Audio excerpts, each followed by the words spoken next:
Kakamakit sa bundok.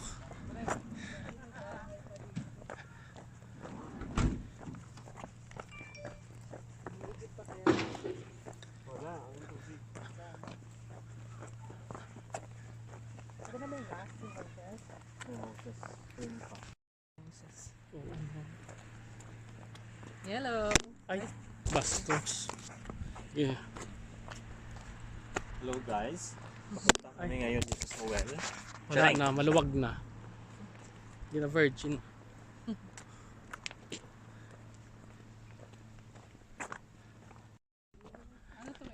Ito parang pool. Diyan sila nagbabaptize na dati.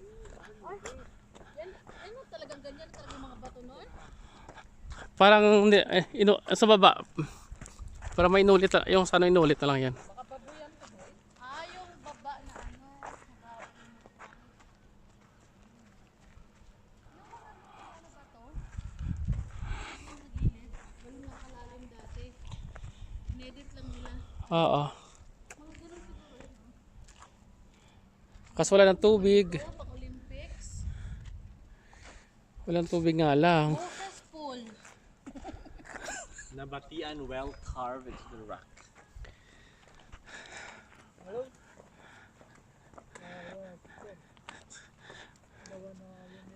May parehas kami ni Kuya ng selfie stick. Oo, I've got na imupay.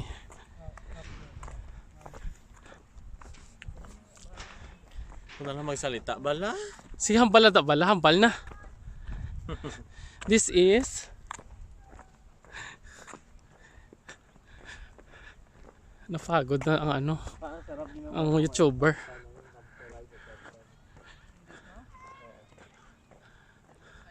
Wag kamay ba?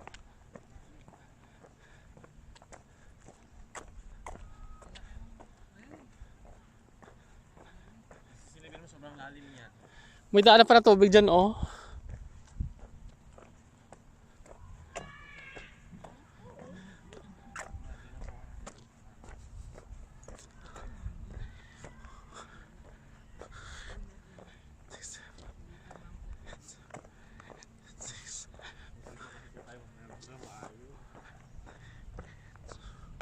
Parang escape from reality talaga.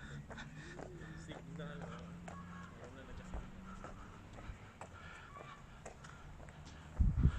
Picture na kayo doon.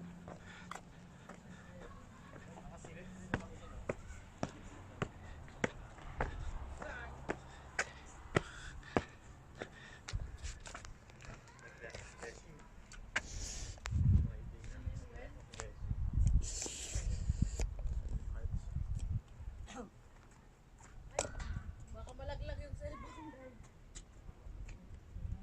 Mr. na. Silip na tayo. Silip mo na kayo.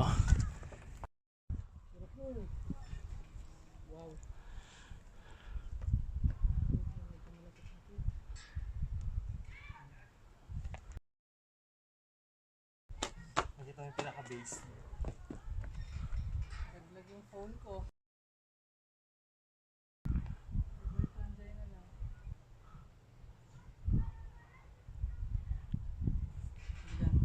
Gusto na makita nyo, kita.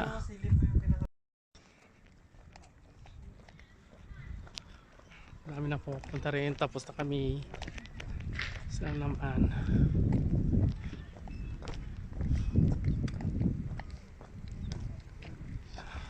So dyan nagtatapos ang ating Moses Well visit. Ano masasabi mo?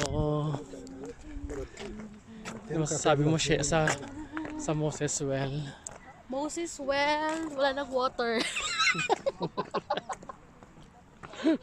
Ang well ay natuyo. Puro buhangin na lang. Maganda, ano, historical, no? But historical. Historical talaga siya. Nice. Nice job, Moses.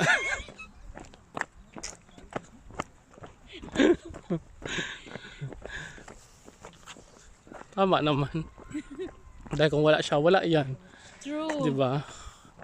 So, okay lang yan. Bye-bye na. Bye-bye, Punji.